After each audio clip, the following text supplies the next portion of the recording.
Someone once said to me, if you're not perfect, you should be humble.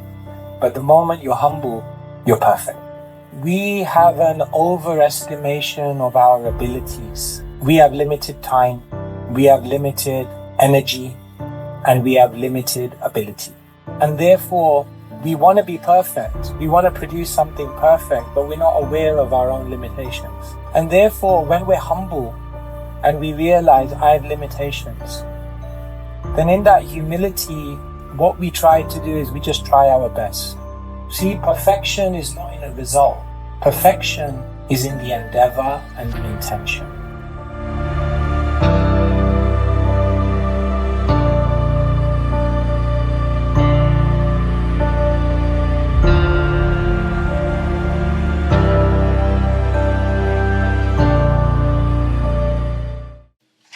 You know, like in philosophy, they say there's thesis, then there's the antithesis, and then finally, when you go through all of that, you come to the synthesis. And sometimes with spirituality, it's like that. In our life, we had a thesis of how we're going to be happy in this world through material things. And then we get frustrated, depressed, like as you said, and we're like, this doesn't work. And then what the gut reaction to do is go to the antithesis. It's like, it's not about any of this stuff. I need to get away from this. I need to disconnect. I need to bow out. I need to retire from all of this. But in spiritual maturity, you then come to the synthesis. And you realize that, you know what? I can be in this world, but I don't need to be part of this world. I can be in the race, but I don't need to be a rat. I can live in the world, I can have a career, I can have a family, and I can make it really, really spiritual.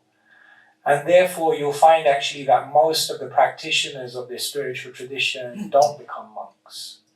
But they live in the world and they do amazing things, and they find deep spirituality through a life of integration. And so, yeah, I think there's always a part of our spiritual journey where we just feel like I need to pack up and leave and get out of this. But then I think for most of us, we find a way in which to come back into the world, but with deeper purpose and deeper intention, which I think you're doing now, unless you can become a monk. Fine. Let's see what happens. No pressure, no pressure, no pressure. Yeah, so following on from that, again, I'm talking about my journey a bit, but I think it's relevant to everyone. Because in that journey of finding spirituality, I find myself judging other people sometimes in a way where I'm making progress, but these people, they're just, watching TV, they're just, obsessed with sex. Now you know what he thinks about you. Or I noticed fear of people judging me for getting into spirituality or getting into non-conventional. I'm Jewish, I wasn't following necessarily Judaism. So what advice would you give to someone to prevent them judging others, but also to not have fear of being judged themselves? One of my monk teachers once told me something that it kind of hit me and always stayed with me. He said, never form an opinion or say something about anyone unless you're willing to help them and unless you want them to be better. That's just one way in which we can just stop ourselves from getting into that very negative mindset of judging people around us. Before you say anything about someone, especially if it's something which is negative, ask yourself, do I want this person to be better? And am I willing, if I have the scope and ability, to help them be better? And if we don't have that kind of heart to want someone to be better, then there's no need to form an opinion on them. Just walk away. And actually, when you live life like that, then it's actually, you just live with just much more clarity of mind and much less of a load on you. So that's like one filter we can use before we start speaking, because the tendency is always to kind of talk about other people. And often say not very nice things. But just ask yourself, do I want them to be better? And if I don't, then better to not just speak about it. Yeah. You know? I've got some quick questions now, but there were things coming to my head as you're speaking. Because I think on the spiritual journey, sometimes I want to preach to someone and say, chant this mantra or meditate, etc., etc. But I've also noticed that sometimes people are in a different state of consciousness. Their sleep is not very good. Their habits are in a very poor state.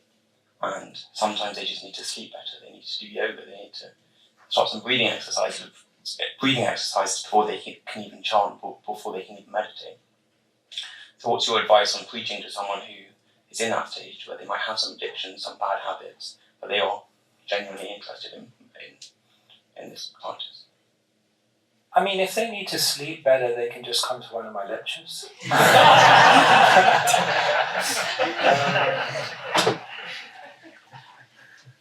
No, you're right. People struggle. We struggle with so many aspects of life, isn't it? Sometimes it feels just like getting through life day to day. There's so much struggle, so many things we have to contend with. And basically, Krishna says the reason is because we have a mind. And the mind, you could say, does four things. M, it magnifies everything. I, it invents a lot of stuff. N is constantly negative, and D is constantly distracting. That's what the Bhagavad Gita basically says is the state of most of our minds. And therefore we're kind of dealing with struggles, and like addiction is one of the biggest ones. So how to overcome addiction? Sometimes I give people an acronym, COST. If you want to overcome an addiction, it will cost you. C stands for conviction. The first way to overcome something that you're addicted to is you have to become convinced that there's something much better waiting for you if you're able to restrain yourself from this thing. Unless you have conviction in a better life, conviction in a greater vision, conviction in something which is far better, it's going to be very, very difficult to give up this thing that you're addicted to. And therefore, the first thing is you need conviction to overcome an addiction. The second thing, O, is openness. You need to find someone who you can just speak to. Someone you can share your successes and failures with. There's a certain strength which just comes from honesty.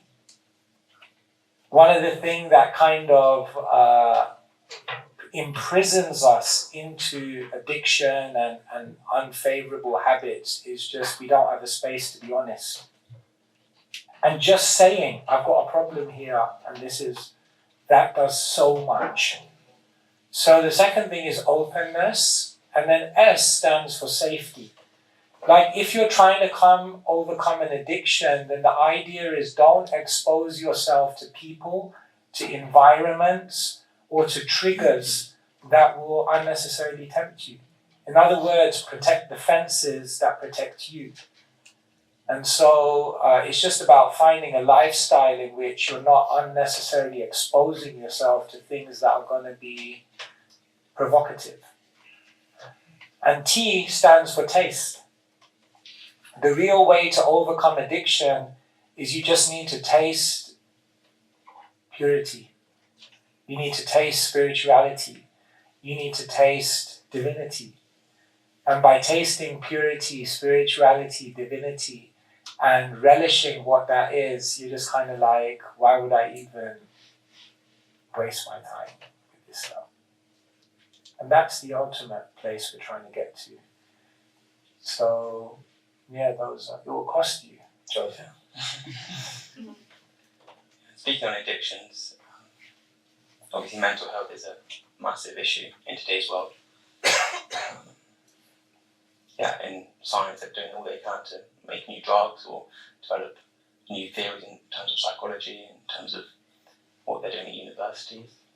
When it comes to spiritual teachings, these teachings are over 5,000 years old, a lot of them. And we've been chanting this mantra, the Maha Mantra, Hare Krishna mantra. And I wanted to ask you the meaning of this mantra, the essence of it, why we chant it, and also why should we listen to these ancient teachings? We have all this new science, we have all this new technology, new drugs. Why listen to the old teachings? Why chant this mantra? Yeah, thank you so much.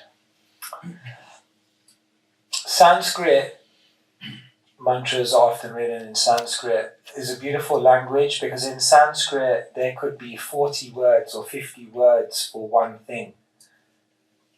And sometimes there could be one word that means 50 different things. So it's an incredibly complex language, and it's an incredibly layered language, and it contains so many meanings and secret meanings, and it's a humorous language as well. Like in Sanskrit, the word for a land animal is mriga, M-R-G-A. Ga means to go, and mriga means to go on the land. So a land animal is known as mriga. In Sanskrit, a bird is known as gaga, or that which goes in the air. So if a land animal is mriga, a bird is gaga, you know what a tree is in Sanskrit? Naga, ain't going nowhere. It's kind of like, it's a very humorous language as well. Very nice. So that was just a side point. So Sanskrit is a beautiful language, very multi-layered, and therefore this mantra also actually has hundreds of meanings, it's mentioned. So actually this mantra, the mantra is actually said to be a personality. And just like people know you, but they know different aspects of your personality. And so if you ask 10 people, like, who's Joseph, they'll probably give you 10 different opinions. Good ones, of course. But because they perceive you in different ways. And therefore, even with the mantra, it's very, very personal. And people relate to this mantra and chant it with different levels of consciousness. But one basic meaning of this Maha Mantra that I like very much and that I often meditate on when I chant is that it means, Krishna, steal my mind. Krishna, steal my mind. This mantra is like a call to divinity to actually fall in love again, or rise in love, whichever way you want to see it.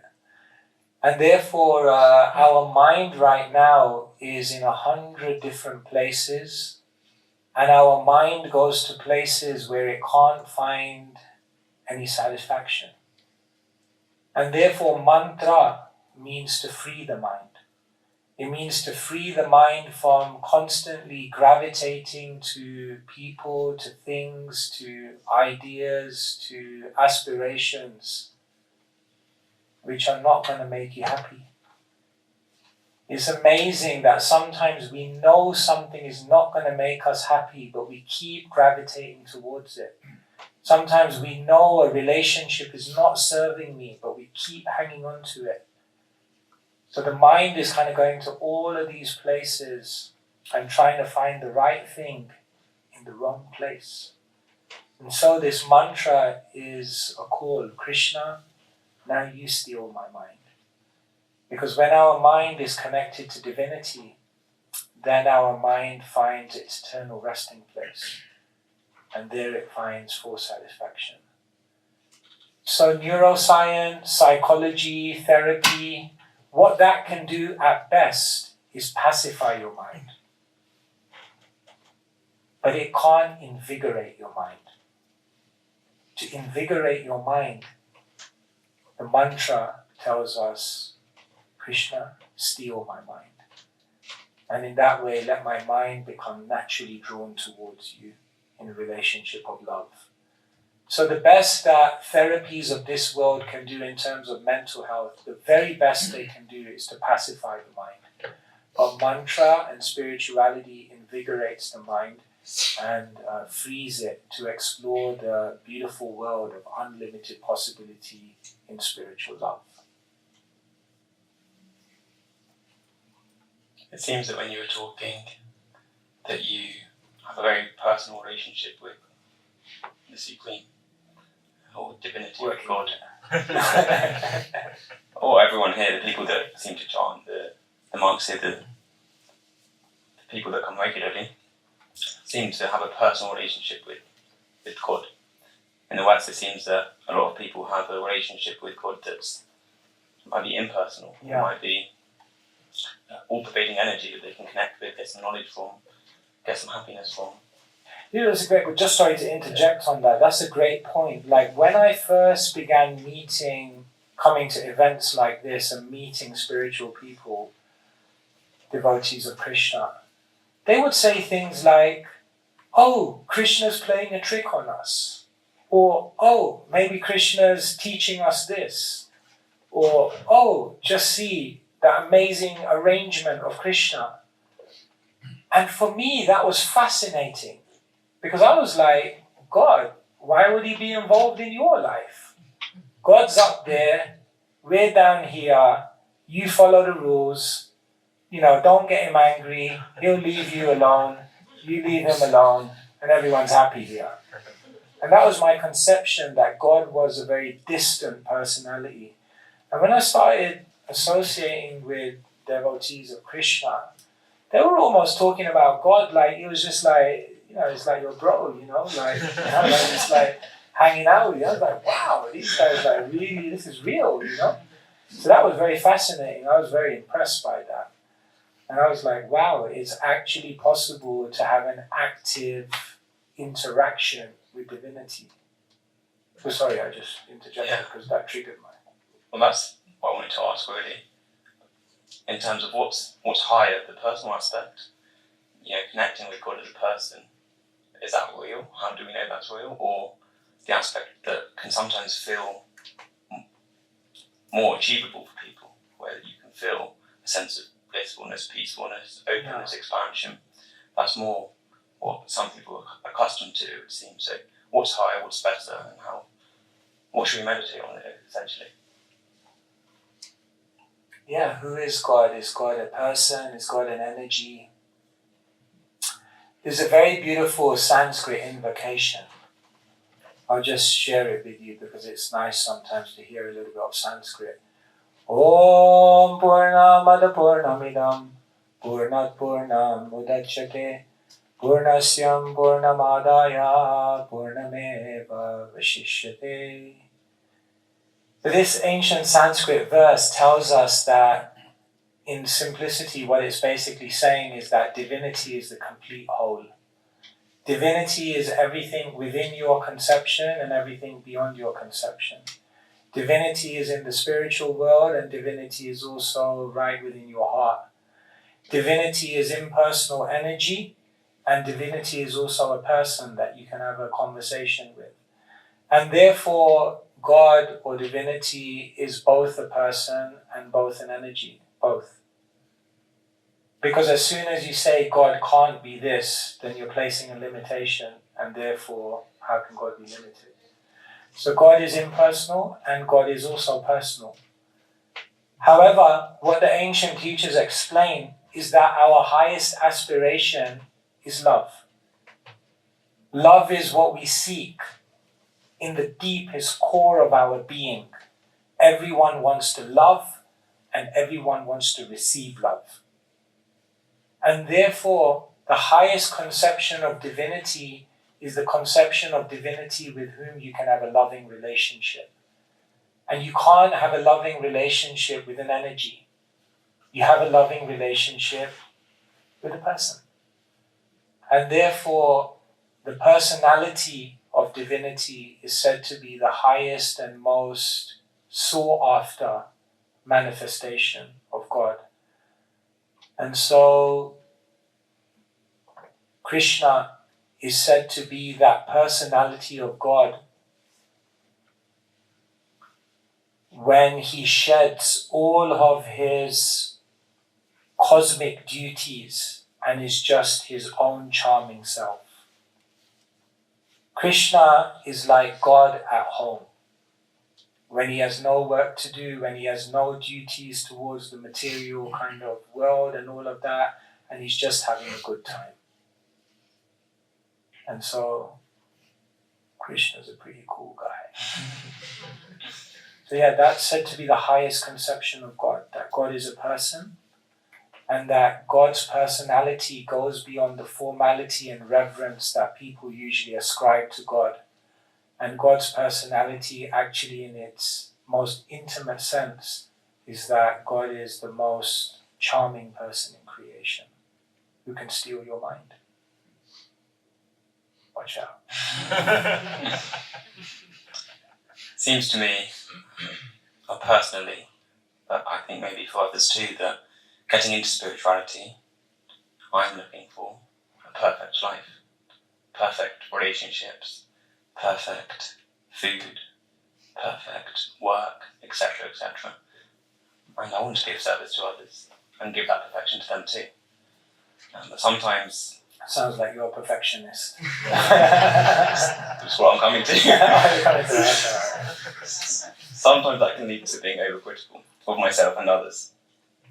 So, how do we avoid being overcritical, and how do we still do the best we can?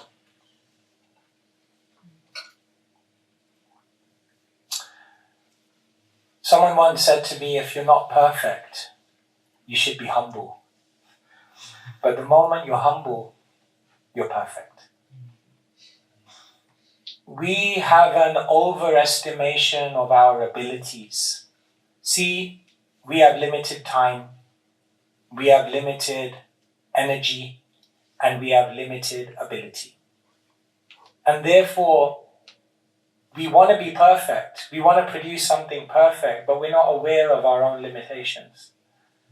And therefore, when we're humble and we realize I have limitations, then in that humility, what we try to do is we just try our best. See, perfection is not in a result. Perfection is in the endeavor and the intention. This is the basic formula that we need to correct in our life. That we measure our accomplishment by results. We measure success by results. But really speaking, all we're in charge of in this world, all we're in control of is our effort, our intention, and our endeavor. And if you can go to bed at night and say, I tried my best, you're perfect. Because you're not judged by your results. You're judged by your effort and intention. And so, you see, like in life, for example, we set goals, but we set the wrong goals in our life. We set goals based on things that we're not in control of. Like say, for example, you could set a goal in your life that I want to achieve this position in the company. But you're not in charge of that. Not entirely. Because there are other people who are going to influence that. So rather than setting a goal that you're not in control of, rather, why don't you set a goal that I'm going to put in this much effort? I'm going to learn these things. I'm going to try to develop these qualities. In other words, set goals based on things that you're in control of and perfect those goals. Don't try and perfect the goals that you're not in control of because you'll just get frustrated. And therefore, the art of life is to create goals based on that which you're in control of. And then become a perfectionist to give the best of yourself in that endeavor. And then you're perfect. You are perfect. I have no idea of what the time is, or when we started, or so if anyone's time is, please let me know. You are timeless. On that note, I'll keep going. Or you can throw it out if you want. Or you can carry on as you're a boss. I'll do one more and then I'll throw it on.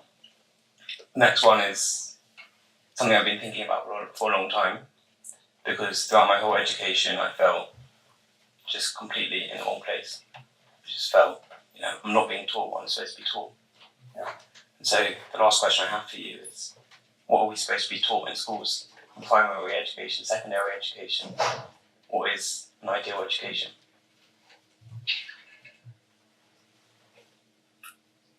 I don't want to sit here and knock the modern educational system, because I think I also got a lot of benefit out of it. But definitely there were certain things which were missing. In school they teach you what to think. But in school they don't teach you how to think. That was my experience anyway. In school they teach you skill set. But in schools they don't teach you mindset. In schools they teach you how to put in all your energy to find success. But in school they don't teach you how to deal with failure. In school they teach you to read, write, science and all the other subjects that everyone has to do, double geography on a Monday morning. But they don't teach you what your unique talent is, what your unique contribution to the world is. So like this, I feel that in school there's a lot of information, but maybe not so much transformation. And so I think that definitely adding more spirituality, adding more depth to education, so that it's not just an exercise in memorization. When I was at school, the most popular question to the teacher was, is this going to be on the exam? What kind of question is that? Are you just trying to memorize something so you can get a grade and then graduate and then be none the wiser for it? Or are you actually trying to learn?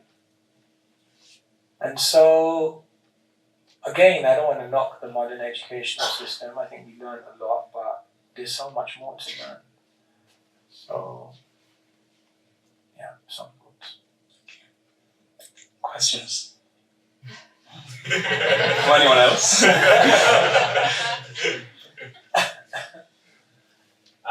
Keshava Swami, thank you so much for being here. Thank you for being in our presence. My name's Shiv, by the way. Oh, nice to meet you. Nice to meet you too. I'm currently having the absolute pleasure and joy of reading your book, Tattva. And I didn't plant this.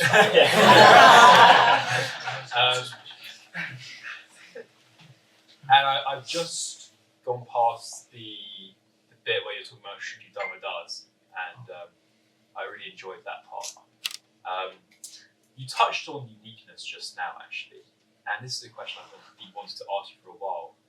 Out of all the monks in the world, you're one of the few who's managed to really change direction and become quite a popular figure on social media too. So I want to ask you, what makes you unique in life? What is I know. You're going to have to toot your own horn a bit here. You're going to have to toot your own horn. But I just want to ask you, what makes you unique in life to everyone else, to other monks? This sounds like a setup.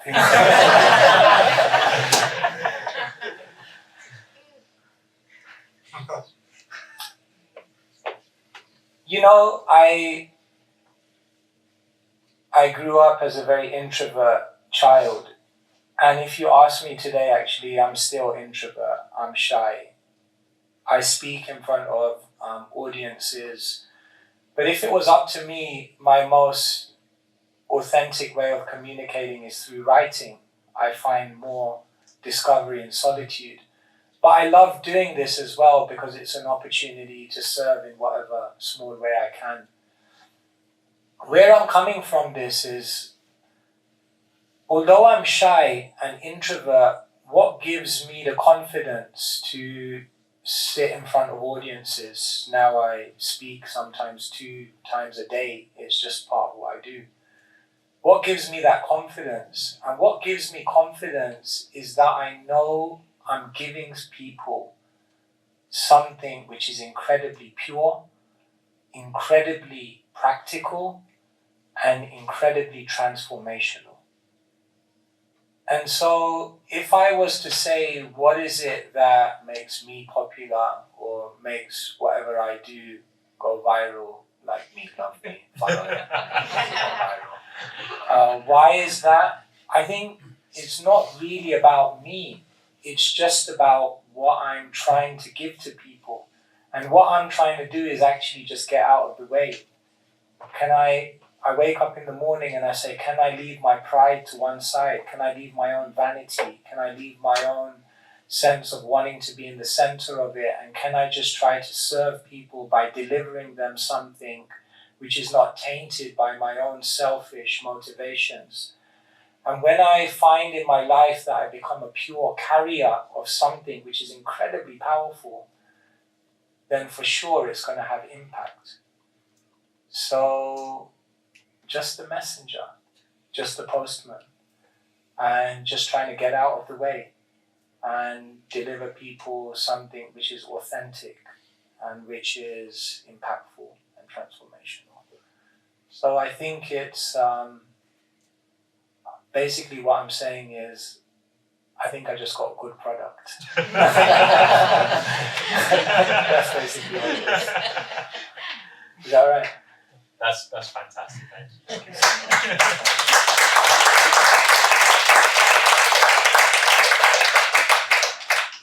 Yeah. I'm going to try and make this a bit concise, but I was wondering if you could expand a bit from, at the beginning you mentioned about not wanting to have multiple faces, like a Monday face and a Sunday face, and kind of trying to be one person all the time. I was wondering if you could expand a little bit about sort of what brought you to that point of like no return, or what got you to the point where you was like, I can't juggle anything anymore. Okay. What made you zone in on, and what was it like on the other side of that as well? Does that make sense? Yeah, no, it's a great question. I was 21 and I was graduating from UCL. So like, it's just a done thing. You apply for graduate jobs. So I remember I had a graduate interview at an internet startup. You can see how old I was now. Back in the day, they had the dot-com revolution. So they had these internet startups. So I went to Holborn for an interview. So I had to dress up in a suit. I hated wearing a suit. Like for me, it was just like so inauthentic. There's nothing wrong with suits, but just for me, it was inauthentic. I was like, you have to do it. What to do? You go to an interview. So I turned up in this firm.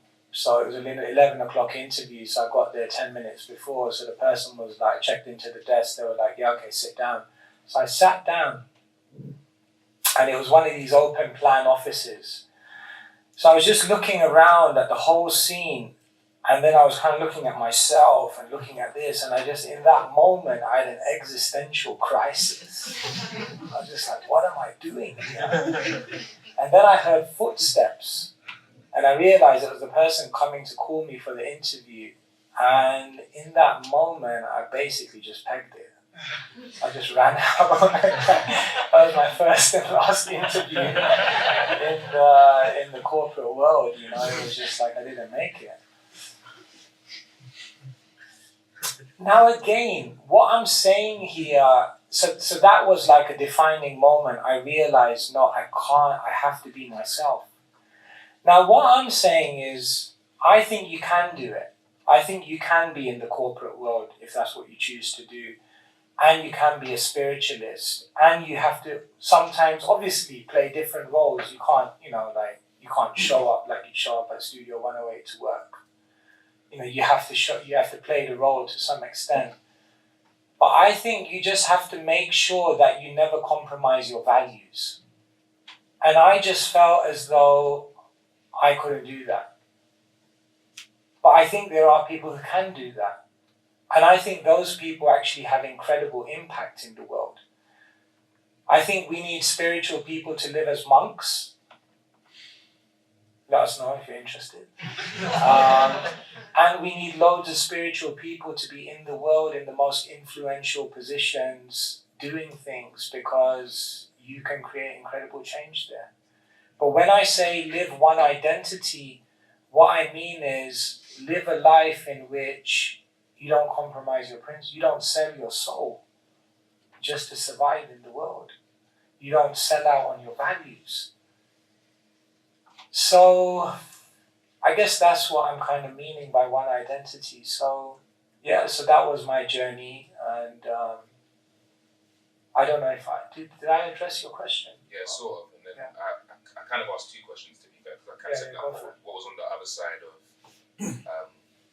you sort of honing in and choosing one path. Like, how did I find that one identity? By contrast, what was that like compared to how you were before?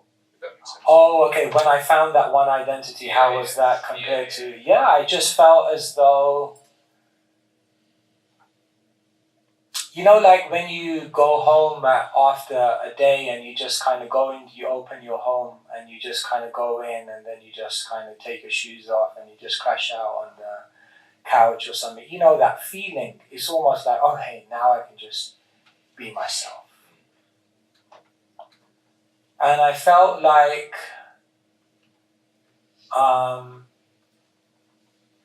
when I put these robes on, not that the robes are inherently spiritual or anything, but it was just like, it was almost like symbolic. It was like, now I just feel at home here. And I think that's the real thing, that we shouldn't live life with awkwardness. We should live life feeling that this is authentic, this is who I am, and we should wake up with that hunger, that enthusiasm. You know that famous quote, Steve Jobs, he says, when I wake up in the morning, I ask myself, if today was my last day in this world, would I be doing what I'm doing today? And he said, when the answer is no for too many days in a row, then I know I need to change something. So it's kind of like that. We have to have that hunger, that enthusiasm, that drive, and feel like I'm being myself. Thank you. Do you want to reflect anything back or share your own thoughts on that? Maybe not in the most organized way, but I feel like I resonate with some of the things you say about maybe parts of life or parts of the world encouraging you to compromise on your values. And I feel like there is sort of a flame burning at the bottom of you that wants to not do that and wants to just kind of actualize what you believe to be not just conform. your powerful self. And I just feel like it's a bit of a state of conflict, and I don't feel like it's always easy to give that abandonment or just have that faith and trust that following your convictions is going to lead you to your best path. Yeah. Even though you know the other way probably isn't, it's still not easy to believe that this way is. Do you know what I mean? So you kind of damned if you do, damned if you don't. A bit. I don't know if that was ever something that you experienced. Yeah. No, I think to follow the spiritual path and to follow your authentic path requires incredible amounts of bravery. It requires an incredible amount of courage because you have to go against the grain. You have to enter into unknown spaces. You have to give up security and comfort for aspiration and vision. And Columbus says, if you want to discover what's on the horizons, then you have to be willing to sail away from the shore. So it's hard, it's, when I became a monk at 21, I had a degree and all that kind of stuff, and people are just like, you're throwing away your life. What are you doing? You're wasting your time. You're not going to be able to you're going to lose your opportunities. But you have to be brave. And one final thing I'll say is that not taking a risk is also a risk. We almost have this kind of conception that doing something different is risky, but going with the flow is not risky. But actually, everything's a risk. And you might find that the decisions which are easiest to make become the hardest to live with. So, drop that one on.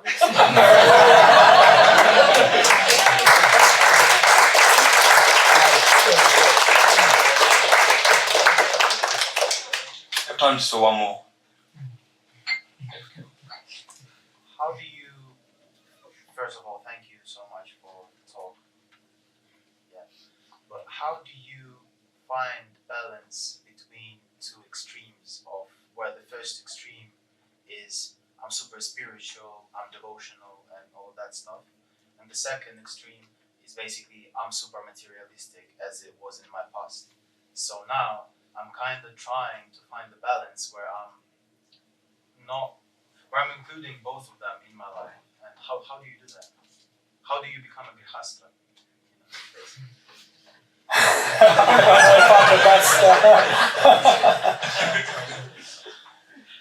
See,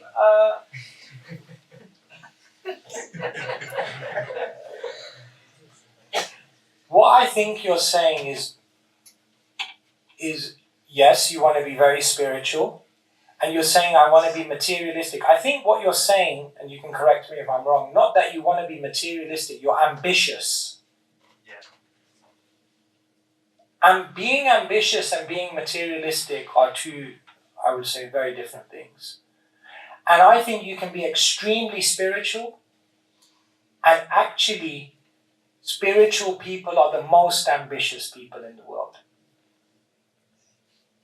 I mean, look at Bhaktivedanta Swami.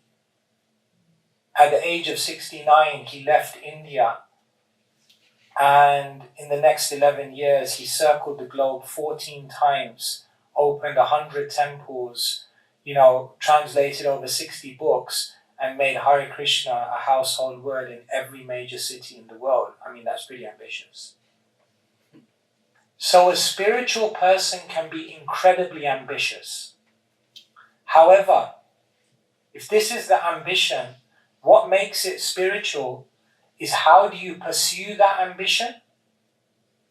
And how do you then utilize that success once you get it? If you get those formulas right, the ambition actually elevates you to the highest divine position.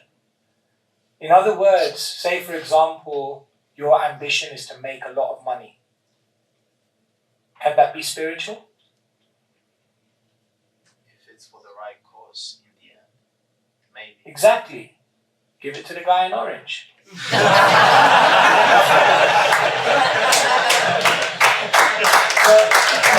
So the point I'm making is that, say for example, earning money is your ambition.